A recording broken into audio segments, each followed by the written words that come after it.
गरीब security guard के सामने झुक गई कंपनी मालिक की बेटी। वजह जानकर हर कोई हैरान रह गया। दोस्तों, मुंबई की उस ऊंची इमारत के गेट पर हर सुबह एक ही चेहरा सबसे पहले दिखाई देता था। नीली यूनिफॉर्म, सीधी कमर और आंखों में अजीब सी शांति। नाम था आर्यन। वो सिक्योरिटी गार्ड था। कोई बड़ा पद नहीं, कोई पहचान नहीं, बस रोज की ड्यूटी, रोज का सलाम और रोज का संघर्ष। उसी इमारत में हर दिन एक चमचमाती कार आकर रुकती थी। कार से उतरती थी अनाया, कंपनी मालिक की इकलौती बेटी। महंगे कपड़े, आत्मविश्वास से भरा चेहरा और ऐसी चाल जैसे दुनिया उसी की हो। आर्यन हर दिन नियम के मुताबिक सलाम करता। अनाया कभी देखती, कभी नहीं। उसके लिए आर्यन सिर्फ एक गार्ड था, एक चेहरा जो गेट पर खड़ा रहता है। बस उस शाम आसमान कुछ ज्यादा ही भारी था। ऑफिस से निकलते वक्त अनाया मोबाइल पर बात कर रही थी। गाड़ी दूर खड़ी थी और पार्किंग लगभग खाली। अचानक अंधेरे से कुछ परछाइयां उभरी। तेज कदम, फुसफुसाहट और फिर एक कठोर आवाज, यही रुक जाओ। अनाया का दिल जोर से धड़क उठा। उसके हाथ से मोबाइल गिर गया। वो कुछ समझ पाती, इससे पहले ही माहौल बदल चुका था। उसी पल आर्यन की नजर उस पर पड़ी। उसने न सोचा कि सामने कौन है, न सोचा कि सामने क्या है। वो बस दौड़ा, पूरी ताकत से। एक तेज धमाका हुआ। आवाज ऐसी थी कि हवा तक कांप गई। आर्यन ने अनाया को पीछे धकेला और खुद उसके सामने खड़ा हो गया। अगले ही पल एक गोली सीधे उसके सीने में आ लगी। आर्यन का शरीर जैसे सुन्न हो गया। उसकी आंखें खुली थी, लेकिन पैरों ने जमीन छोड़ दी। वो गिर पड़ा। अनाया की चीख उसके गले में ही अटक गई। उसने कांपते हाथों से आर्यन को पकड़ा। आर्यन के होंठ हिले। आवाज बहुत धीमी थी, मैडम, आप सुरक्षित रहिए। और उसकी आंखें धीरे धीरे बंद होने लगी। चारों तरफ अफरातफरी मच चुकी थी। लोग दौड़ रहे थे। किसी ने एम्बुलेंस बुलाने की आवाज लगाई। कोई पुलिस को फोन कर रहा था, लेकिन अनाया वही बैठी थी। उसके हाथ खून से सने थे। वो उसी सिक्योरिटी गार्ड को देख रही थी, जिसे उसने कभी इंसान समझने की जरूरत ही नहीं समझी थी। एम्बुलेंस की आवाज दूर से नजदीक आती गई, और उसी के साथ अनाया की दुनिया पहली बार पूरी तरह हिल गई। एम्बुलेंस के पहुंचते ही जल्दी से आर्यन को एम्बुलेंस में बिठाया गया। स्ट्रेचर पर पड़े आर्यन का चेहरा पीला पड़ चुका था। सीने पर खून से भीगा कपड़ा और आंखें पूरी तरह बंद थी। अनाया भी उसी एम्बुलेंस में बैठी थी। उसके हाथ अब भी कांप रहे थे। हर झटके के साथ उसका दिल जैसे सीने से बाहर आ जाना चाहता था। इन्हें कुछ नहीं होना चाहिए। उसके होंठ बुदबुदाए, लेकिन आवाज खुद उसी तक नहीं पहुंची। हॉस्पिटल के गेट पर एम्बुलेंस रुकी तो डॉक्टर और नर्सें दौड़ पड़ी। आर्यन को तुरंत ऑपरेशन थिएटर की तरफ ले जाया गया। मैम, आप बाहर रुकिए। किसी ने अनाया को हल्के से रोका। वो वही फर्श पर बैठ गई। ना फोन उठाया, ना किसी को जवाब दिया। पहली बार उसके सामने कोई मीटिंग नहीं थी, कोई ब्रांड नहीं था, कोई सोशल स्टेटस नहीं था। बस एक इंसान था जो उसकी वजह से जिंदगी और मौत के बीच झूल रहा था। घंटों बीत गए। घड़ी की सुइयां जैसे रुक गई थी। हर बार जब ऑपरेशन थिएटर का दरवाजा खुलता, अनाया की सांस अटक जाती। आखिरकार एक डॉक्टर बाहर आया। उसके चेहरे पर थकान थी। गोली दिल के बहुत करीब से निकली है। डॉक्टर ने कहा, काफी खून बह गया था, लेकिन ऑपरेशन सफल रहा है। अनाया को समझ ही नहीं आया कि उसने क्या सुना। मतलब, उसकी आवाज टूट रही थी। वो खतरे से बाहर है, डॉक्टर ने दोहराया। अनाया की आंखों से बिना आवाज किए आंसू बह निकले। उसने पहली बार राहत की सांस ली। आर्यन को आईसीयू में शिफ्ट किया गया। मशीनों की बीप बीप, सफेद रोशनी और उसके शरीर में लगी ढेरों नलियां। अनाया कांच के बाहर खड़ी उसे देखती रही। वो वही आर्यन था, लेकिन अब कुछ अलग था। अब वो सिर्फ गेट पर खड़ा रहने वाला गार्ड नहीं था। अब वो इंसान था जिसने उसकी जान के आगे अपनी जान रख दी थी। रात गहरी होती चली गई। आईसीयू के बाहर बैठे बैठे अनाया को नींद नहीं आई। हर बार आंख बंद करती, उसे वही पल दिखता, गोली, खून और आर्यन का गिरता हुआ शरीर। सुबह होते होते किसी ने उसके पास आकर कहा, आप शायद इनके परिवार को फोन करना चाहें। अनाया जैसे इस सवाल के लिए तैयार ही नहीं थी। इनका परिवार? उसने धीमे से पूछा। हां, नर्स बोली। आर्यन के पैकेट में एक छोटी सी डायरी मिली थी जिसमें उसके मां का नंबर है। अनाया ने कांपते हाथों से नंबर मिलाया। फोन के उस पार एक बुजुर्ग और घबराई हुई आवाज थी। हेलो, कौन? अनाया की आंखें भर आई। मैं अनाया बोल रही हूं। वो किसी तरह बोली, आपके बेटे का एक्सीडेंट हो गया था। वो अस्पताल में है। कुछ पल सन्नाटा रहा, फिर आवाज आई, बेटा जिंदा है ना? ये सवाल अनाया के दिल में उतर गया। हां, उसने कहा, वो बच गया है। कुछ देर बाद एक साधारण सी महिला हॉस्पिटल के गलियारे में दौड़ती हुई आई।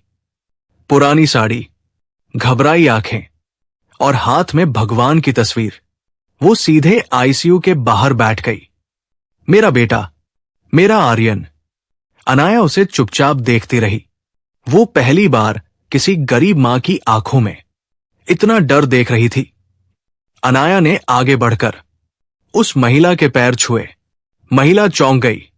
बेटी, ये क्या कर रही हो? अनाया की आवाज भर्रा गई। अगर आज आपका बेटा वहां न होता तो शायद मैं। वाक्य पूरा नहीं हुआ। महिला ने अनाया का सिर सहलाया। भगवान ने उसे किसी काम के लिए भेजा था। वो बोली, बस अब उसे ठीक कर दो। आर्यन 2 दिन बाद होश में आया। आंखें खुली तो सामने सफेद छत थी, सीने में तेज दर्द। उसने हल्का सा करवट बदलने की कोशिश की तो दर्द से कराहन निकल गई। उसी पल अनाया आगे बढ़ी। हिलिए मत, उसकी आवाज में डर था। आर्यन ने आंखें घुमाकर उसे देखा। पहचानते ही हल्की घबराहट आई। मैडम, आप यहां? अनाया की आंखें नम हो गई। क्यों किया तुमने ये? उसने लगभग शिकायत के लहजे में पूछा।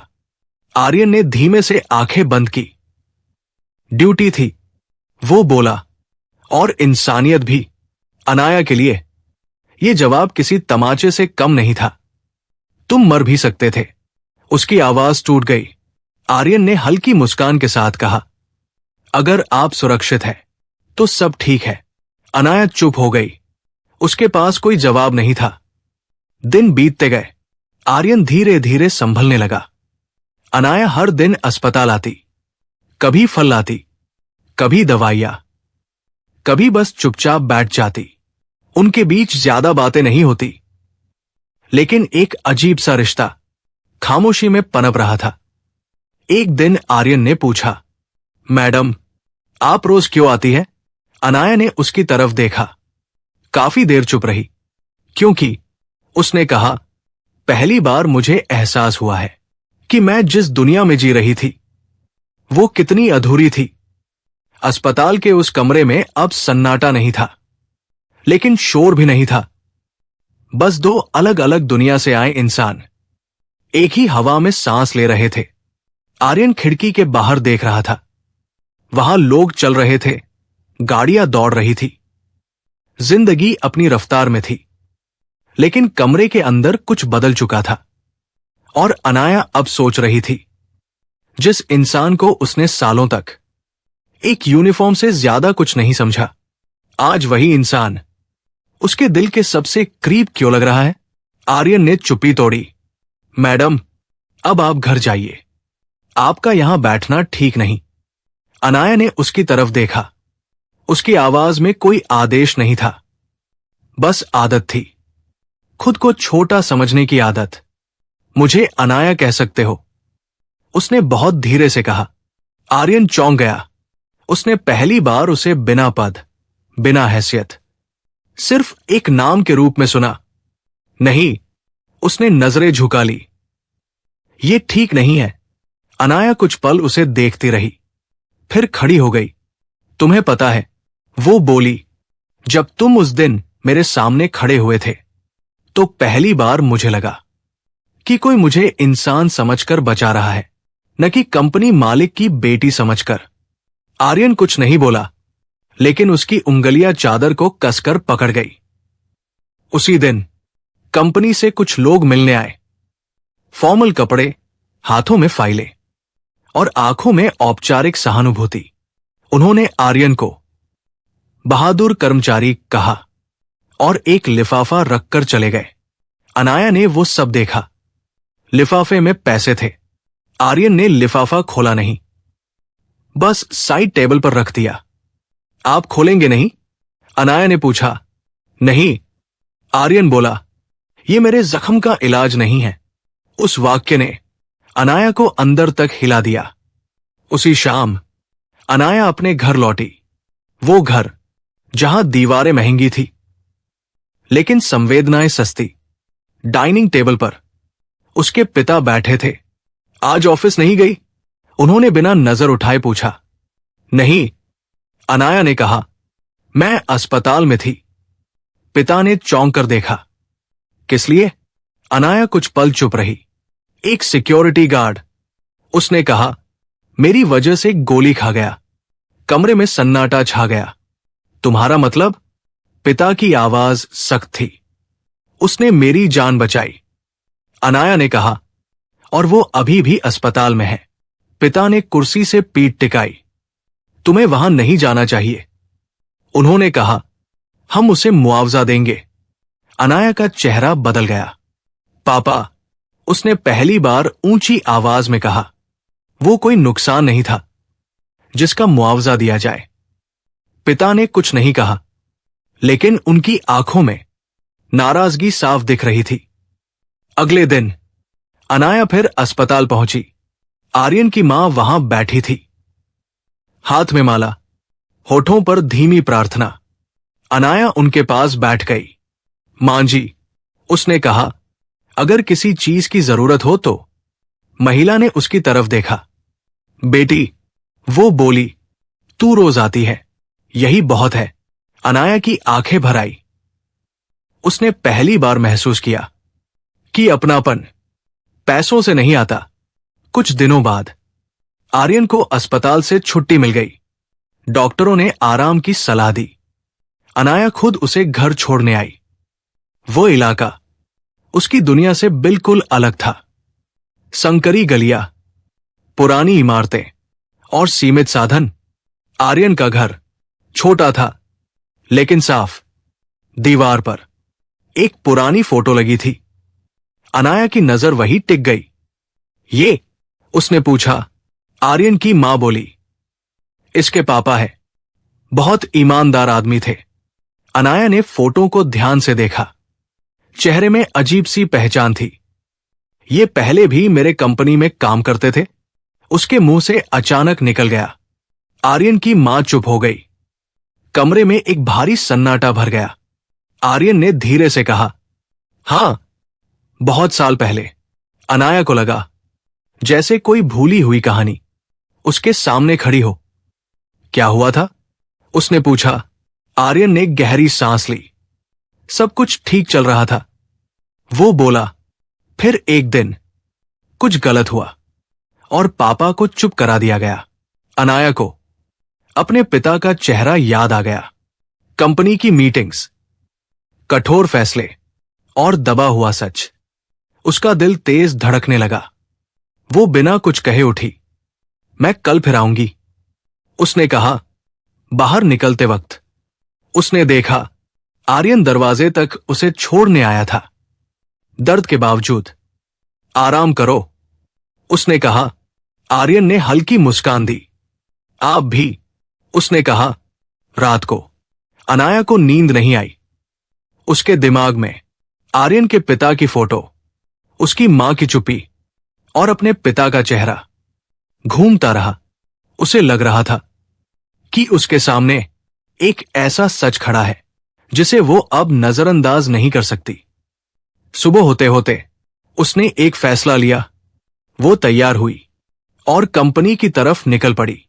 अनाया की कार कंपनी की ओर बढ़ रही थी, लेकिन उसका मन भीतर ही भीतर तूफान की तरह उथल पुथल मचा रहा था, क्योंकि पहली बार उसे लग रहा था कि वो सिर्फ एक बेटी बनकर नहीं, बल्कि एक इंसान बनकर जा रही है जो सही और गलत के बीच खड़े होकर अब चुप नहीं रह सकता। गेट पर खड़े सिक्योरिटी गार्ड ने उसे देखते ही सलाम ठोक दिया। वही पुरानी आदत, वही दूरी। लेकिन इस बार अनाया रुकी, उसकी आंखों में देखा और सिर झुकाकर सलाम का जवाब दिया। इतना छोटा सा बदलाव भी उस गार्ड को हिला गया। अनाया को पहली बार समझ आया कि सम्मान देने के लिए बड़े मंच नहीं, साफ नीयत चाहिए।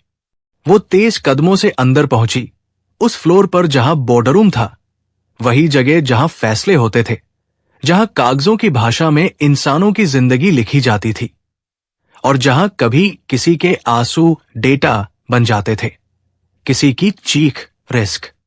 रिसेप्शन पर बैठे लोगों ने मुस्कुराकर कहा, गुड मॉर्निंग मैम। लेकिन आज अनाया ने मुस्कान से जवाब नहीं दिया। उसके चेहरे पर साफ सख्ती थी।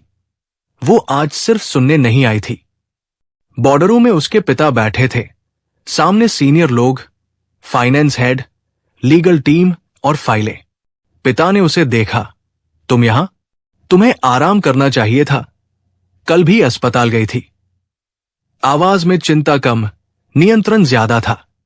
अनाया ने बैठने की बजाय खड़े होकर कहा, पापा, मुझे आज एक सवाल का जवाब चाहिए, अभी। कमरे में सन्नाटा छा गया। किस बारे में? अनाया ने गहरी सांस ली। आर्यन के पिता। आप उन्हें जानते थे? पिता का चेहरा पल भर को थम गया, फिर संभल गया। यह सवाल अचानक कहां से आया? अनाया की आवाज स्थिर थी, उसके घर की दीवार पर लगी फोटो देखकर और उसकी मां की चुप्पी देखकर। पापा, सच बताइए, क्या हुआ था उनके साथ? लोग एक दूसरे की ओर देखने लगे। पिता पीछे झुकते हुए बोले, पुरानी बात है, कंपनी में ऐसे फैसले लेने पड़ते हैं, तुम इन बातों में मत पड़ो। अनाया का दिल तड़प उठा। कंपनी के काम में इंसान का सम्मान भी गिना जाता है। पिता सख्त हुए, अपनी लिमिट में रहो। अनाया पहली बार बिना डरे बोली, मेरी लिमिट उस दिन टूट गई थी जब एक गरीब सिक्योरिटी गार्ड ने मेरे लिए गोली खाई थी। आज मैं सिर्फ मालिक की बेटी नहीं, एक इंसान बनकर खड़ी हूं। मुझे सच चाहिए। पिता ने लीगल हेड की ओर देखकर कहा, यह विषय यही खत्म करो। लेकिन अनाया ने फाइल उठाई। एचआर रिकॉर्ड बताते हैं कि आर्यन के पिता ने घोटाले की रिपोर्ट की थी और फिर मिसकंडक्ट में निकाल दिए गए। क्या यही सच है? कमरे की हवा भारी हो गई। पिता बोले, उस समय बड़ा कॉन्ट्रैक्ट था, सच बाहर जाता तो कंपनी डूब जाती।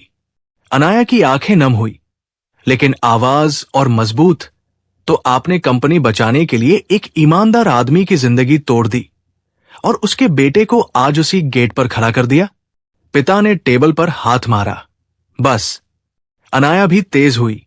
नहीं पापा, हर बस के पीछे किसी गरीब का गला दबता है। एक डायरेक्टर बोला, सर, रिकॉर्ड्स सही नहीं लग रहे। तुम भी? पिता गरजे। अनाया बोली, आज मैं समाधान चाहती हूं। कुछ देर बाद पिता ने पूछा, तुम क्या चाहती हो? अनाया ने साफ कहा, आर्यन के पिता को सम्मान, उनका नाम साफ हो, और आर्यन को मुआवजा नहीं, इज्जत। अगर मना कर दूं तो मैं सच दबने नहीं दूंगी। आखिर पिता ने आदेश दिया, फाइल दोबारा खोलो, आज रिपोर्ट चाहिए। और बोले, दुनिया आसान नहीं। अनाया ने कहा, इसीलिए इंसानियत जरूरी है। शाम तक रिकॉर्ड्स खुले। सच साफ था, आर्यन के पिता सही थे। सजा उन्हें मिली, दोषी बच गया। अनाया के हाथ कांप गए। उसे लगा जैसे संवेदना किसी सौदे में गिरवी रख दी गई थी। उधर आर्यन घर पर था, शरीर संभल रहा था, लेकिन आत्मसम्मान की चोट गहरी थी। मां माथा सहलाकर पूछती, ठीक है ना? हां मां। वो मुस्कुराता, जबकि असली दर्द भीतर था। रात को अनाया साधारण गाड़ी से उसके घर पहुंची, दवाइयां और एक फाइल लेकर। आप यहां? माफी मांगने और सच बताने। मां अंदर चली गई। अनाया खड़ी रही और फाइल आगे बढ़ाई। आर्यन बोला, पापा तो अब नहीं रहे। अनाया की आंखें भर आई, लेकिन उनकी इज्जत अब भी जिंदा है। आर्यन ने फाइल पलटी। खुशी नहीं, बस थकान। अनाया बोली, कल कंपनी में मीटिंग है, आओ। आर्यन ने मना किया, मैं फिर वही गार्ड बन जाऊंगा। अनाया धीमे से बोली, अगर नहीं आए तो सच भी दबा रह जाएगा। काफी देर बाद आर्यन ने मां को बुलाया। मां, कल चलेंगे। मां की आंखें भर आई। आर्यन ने उसका हाथ पकड़ा। पापा की इज्जत मेरे डर से बड़ी है। अगले दिन कंपनी का ऑडिटोरियम भरा हुआ था। आर्यन और उसकी मां आखिरी पंक्ति में बैठे थे। आर्यन के हाथ ठंडे पड़ चुके थे, लेकिन उसने मां की उंगलियां कसकर पकड़ रखी थी, जैसे डर को वही रोक लेना चाहता हो। मंच पर अनाया के पिता बैठे थे। उनके चेहरे पर वही सख्ती थी, लेकिन आंखों में कहीं न कहीं बेचैनी साफ झलक रही थी। मीटिंग शुरू हुई। लीगल हेड ने रिपोर्ट पढ़नी शुरू की। शब्द सूखे थे, लेकिन हर लाइन में बरसों का दबा हुआ सच था। गलत टर्मिनेशन, झूठे आरोप और एक ईमानदार कर्मचारी को चुप कराने की कहानी। हॉल में सन्नाटा था।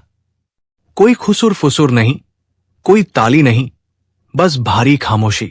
फिर अनाया के पिता माइक पर आए। कुछ पल रुके, जैसे भीतर कुछ टूटकर बाहर आने वाला हो। उन्होंने कहा, आज मैं एक मालिक नहीं, एक इंसान बनकर बोल रहा हूं। उस समय कंपनी के फायदे के लिए हमने एक ईमानदार कर्मचारी के साथ अन्याय किया। यह हमारी गलती थी।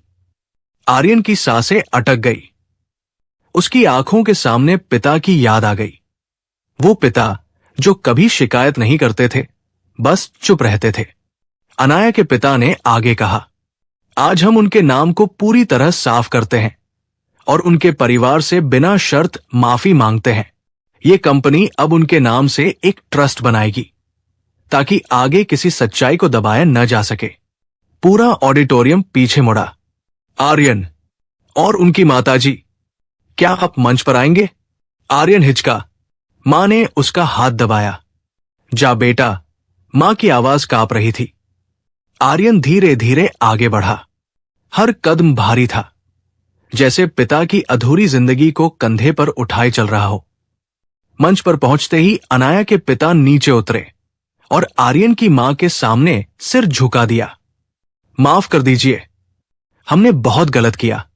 मां की आंखों से आंसू बह निकले। मेरे पति सच्चे थे, बस इतना ही कह पाई। अनाया पीछे खड़ी ये सब देख रही थी। उसका दिल जोर जोर से धड़क रहा था। उसने आगे बढ़कर आर्यन की तरफ देखा, फिर सबके सामने उसके पास आकर धीरे धीरे झुक गई। हॉल में सन्नाटा छा गया। अनाया ने भर्राई आवाज में कहा, मैं आज किसी सिक्योरिटी गार्ड के सामने नहीं झुक रही। मैं उस इंसान के सामने झुक रही हूं जिसने मेरे लिए गोली खाई और मुझे इंसान बनना सिखाया। आर्यन घबरा गया। अनाया, उठो, लोग देख रहे हैं। अनाया की आंखों में आंसू थे, लेकिन आवाज में सच्चाई। देखने दीजिए, शायद आज कोई और भी समझे कि इज्जत पद से नहीं, इंसानियत से मिलती है। आर्यन ने उसे उठाया। दोनों की आंखें मिली। डर भी था, भरोसा भी, और एक नई शुरुआत की उम्मीद भी। कुछ महीनों बाद सब कुछ बदल चुका था। कंपनी के गेट पर खड़े गार्ड अब सिर्फ चेहरे नहीं थे, नाम थे। आर्यन ने ट्रेनिंग लेकर बेहतर जिम्मेदारी संभाली। उसकी मां के चेहरे पर सुकून लौट आया। और अनाया, वो अब सिर्फ मालिक की बेटी नहीं थी, वो इंसान बन चुकी थी। एक शाम अनाया कार से उतरी। आर्यन ने सलाम किया। इस बार अनाया ने हाथ पकड़कर जवाब दिया। अब यह रिश्ता मालिक और गार्ड का नहीं, दो बराबर इंसानों का था।